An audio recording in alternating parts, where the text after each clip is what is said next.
नमस्कार बंधुगण मु स्वागत करछि आपनक आम ओडिया ऑल न्यूज चैनल को।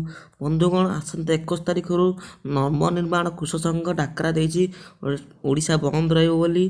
कहीं तांकर जो कृषक माने जो विरोध में 21 तारिख को डाकरा देछि, किंतु तार ठीक गोटे दिन पर मैट्रिक पिला परीक्षा चलो जहाँकि 22 तारिख अच्छी मैट्रिक पिला परीक्षा, किंतु ता पूर्व माने डाकरा दे देछि ओडिशा बंद देव।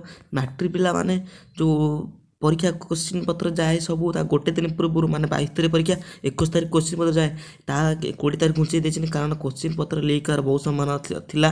कारण 21 तारिख बंद क्वेश्चन पत्र गले लीक होवार संभावना अच्छी, से क्वेश्चन पेपर सब 20 तारिख रू नहीं जाए। कहीं मैट्रिक पिला परीक्षा जी ठीक ठाक न हुए ताले बहुत असुविधा हो, कारण जीवन प्रथम पास मैट्रिक परीक्षा। किंतु जो नवनिर्माण कृषक संघ को ओडिशा सरकार बहुत अनुरोध कर आंदोलन को बंद करेंगे, कारण 22 तारिख जो जेहेतु मैट्रिक परीक्षा अच्छी से राज्य सरकार बहुत अनुरोध कर,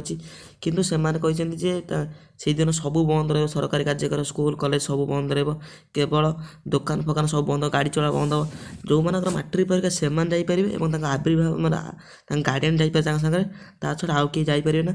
ये जो आंदोलन डाकी से दाबी पूरण डाकी 21 तारिख रू, से 21 तारिख सारा राज्य में बंद रही सूचना मिली।